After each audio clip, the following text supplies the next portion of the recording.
วันแจ้งเกิดเจ้าครบหอบใจ40 ปีผ่านหลายสมัยเปลี่ยนแปลงปรับปรุงขยายสั้นกลางสั้นสูงมหาลัย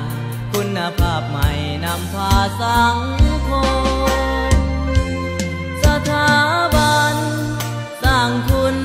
ธรรมดีเลิศสร้างคนประเสริฐมีจรรยาบรรณปลอดสาย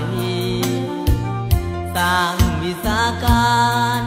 กลายเป็นการนำน้อยใหญ่อย่าได้สงสัยลบล้างการถือหนังสือ40 ปีมีสายสื่อเสียงดังก้องญาติคงพี่น้องห้องโอสมเสยผลงานเกียรติและศักดิ์ศรีเฮามีเอกอ้างต่อกันถุงใส่3 คันจะลือคุณงามความดีสถาบันสร้างความนิยมสมใจปัญญาเลิศล้ำสดใสหับใส่ศาสตร์ประชาชน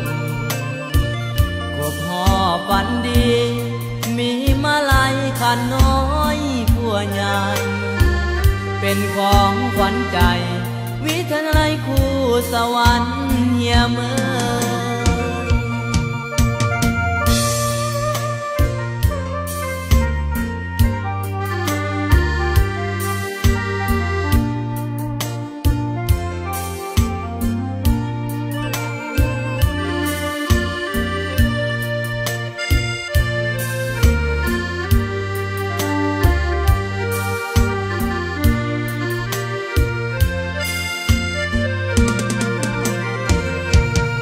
40 ปีมีสายสื่อเสียงดังก้องญาติคงพี่น้องห้องโอสมเสยผลงานเกียรติและศักดิ์ศรีเฮามีเอกอ้างต่อกัน